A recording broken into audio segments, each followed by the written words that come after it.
Marcia Pankratz's journey to the Michigan field hockey program began in Boston, Massachusetts.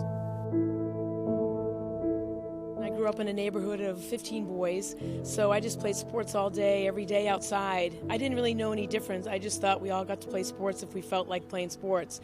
And so then when you go off to school and you realize, oh, there is no sport for ice hockey for girls, we didn't even have soccer. There wasn't a whole lot of opportunity that was organized for the women when I was young. So you just did whatever they had to offer, and which I enjoyed. But looking back, there was probably ice hockey would have been a sport that I would have loved to play. There was 2 sports offered for the women in 1980, I guess it was 78 or 79 when I was in high school. It was cross country and field hockey, so I thought field hockey was a little bit more fun than cross country.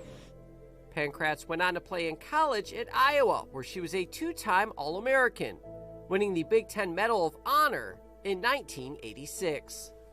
Back in '82, when I went up to college, the University of Iowa they gave me a great opportunity. They had amazing facilities. They treated the women with an amazing respect, probably the forefront of all women's athletics in the early '80s, and I was really grateful for that opportunity. And I think the coaching and the support that I got there really allowed me to make the next leap into the Olympic level, and I just ran with it.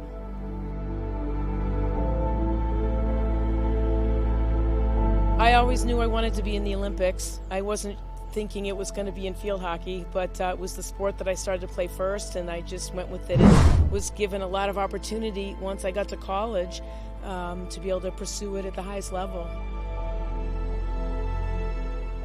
Following the 1996 Olympics, Pankratz took over as the Michigan field hockey head coach. Yeah, being a mathematical science major and into finance, I went out and was going to be a stockbroker and make all this money, right?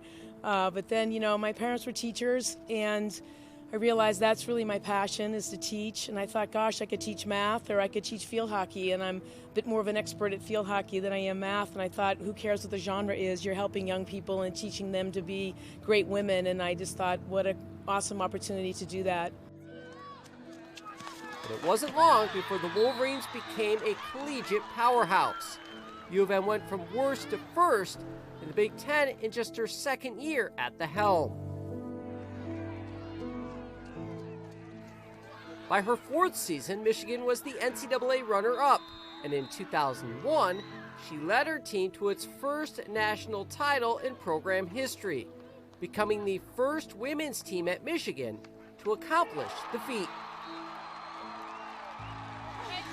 We love you very much. Let me tell you something. For the rest of your life, you will be a national champion.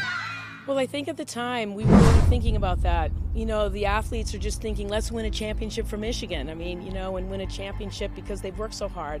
I think in the years to come, and as you reflect back over time, then you realize, wow, it was pretty significant and quite special.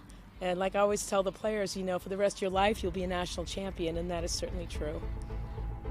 Pankratz has become synonymous with winning. In her 21 seasons atop the program, Michigan has won 11 conference titles and made the NCAA tournament 17 times. But to Pankratz, coaching at Michigan has always been a lot more than just wins and losses. The whole goal for now is to basically be able to think, track well, have discipline around and detail around your receptions, be accurate with your passing. I don't think coaching a sport is really about the X's and O's of that sport. It's about teaching. It's about creating relationships and mentoring young people. We always talk here at Michigan about an 18-year-old girl is going to come to this school and they're going to learn all of the transferable life skills that field hockey has to teach them to go off and be a 22-year-old woman ready to take on the challenges and be successful in life. And that's really what we're doing.